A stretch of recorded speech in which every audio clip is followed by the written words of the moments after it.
Hi, welcome to How to Become a Dentist, and I am Dr. Greg, and this is part 7. And in this segment, we will talk about the interviewing process. Uh, this is also a very critical factor in whether you're going to get accepted to dental school or not. And to interview well, it's just like interviewing for a job. You really want to present yourself in the best light. Obviously, the school would be interested in you because you have a good grade point average. You probably have taken the dental admissions test or the DAT and did well enough. And you've demonstrated an interest in the school, and so now you getting an interview is now the school's sign that they're interested in you. So really, I find that the best tip I can give you is to actually visualize yourself having a conversation with somebody who's really welcoming you. Of course, they may ask you some challenging questions, but typically they're not that challenging, and we'll cover that briefly in this segment.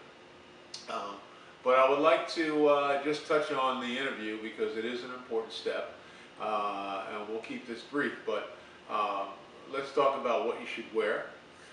Let's talk about what the interview day may be like. Let's talk about certain questions that you should ask. And let's just talk about how you should conduct yourself, okay? So we'll cover that briefly in this segment. First of all, what should you wear? Well, if you're a guy, you should wear a suit. What would you wear if you worked on Wall Street? But you don't want to be flashy, you just want to be conservative. Maybe a blue suit with a tie, white shirt, ironed obviously.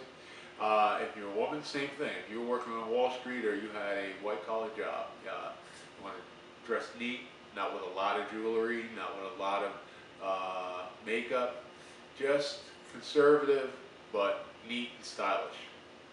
Show up early. That's what you want to wear, and then you want to be prompt, obviously. Typically, I remember my interview was all day. I went to the dental school that I actually got accepted to, and my day was great. I really had a good attitude, and I felt that they had a good attitude with me. You want to be interesting, and so it's not all about dentistry. They want to find out about you as a person, what makes you tick.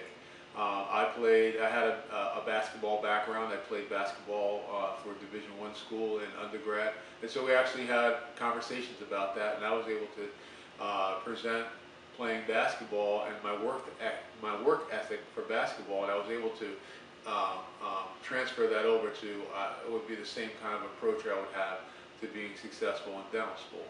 And it made for a nice conversation, and it was very relaxed. So you really want to give the interviewer a piece of who you are, and be confident of who you are, and that'll come across as something positive in the interview. But typically the day would be that you would have a tour of the school. You would sit down and have maybe 1 or 2 interviews with different interviewers in the admissions department. And you probably would have lunch.